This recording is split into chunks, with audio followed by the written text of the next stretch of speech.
الجو حر وعايزين نعمل غدا منجز وسريع. جبتلك النهاردة وصفة مش هتاخد اكتر من 10 دقايق في التحضير، وهتطلع بالطعامة دي. احنا هنعمل النهاردة صينية فراخ بالبصل المكرمل والسمان، كأنك كده بتاكلي مسخن بس بطريقة سهلة، والفراخ دايبة وزي الزبدة معاكي من غير اي مجهود وبمنتهى السهولة. وصفة شيك وكأنك وقفتي ساعات طويلة في المطبخ. يلا بينا على الوصف. معايا فرخة وزن 1.5 كيلو متقطعة بالطول، نضفتها كويس بالليمون والدقيق والملح وبقت زي الفل معايا.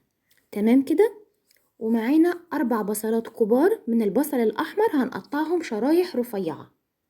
هبتدي بقى أجيب الصينية بتاعتي وهنزل فيها بالبصل، وأحط عليها فلفل أسود وسماق وشوية من الملح، وهدعك البصل ده كويس قوي، يعني حوالي نص معلقة من الفلفل الأسود ومن معلقة صغيرة من السماق لمعلقة كبيرة على حسب ما انتي بتحبي السماق، وهحط عليهم الفراخ.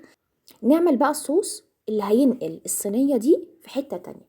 حوالي 3 معالق كبار من دبس الرمان وعصير ليمونتين كبار، وهنشيل بذر الليمون ده طبعا، وهننزل عليهم بربع كوباية من الزيت.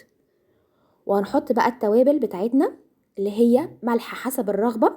انا حطيت هنا معلقتين صغيرين على حسب ما انتي بتحبي الملح قد ايه في اكلك، ومعلقة صغيرة من البابريكا، ومعلقة صغيرة من الفلفل الاسود، ومعلقة كبيرة من السماق، وربع معلقة من الجنزبيل.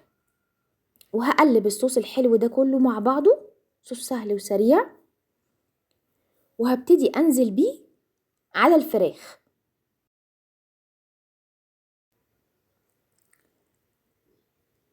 وهتبل الفراخ دي كويس قوي من تحت الجلد بالبصل بكل حاجة، ويستحسن لو تسيبيها قبليها بساعتين. بس كده، هي دي الصينية بتاعتنا. شفتوا سهلة قد ايه؟ هي بس كده، مفيش اي حاجة تانية. هبتدي اغطي الصينية بتاعتي دي بورق الفويل وادخلها على حرارة فرن 200، فرن متسخن على حرارة 200.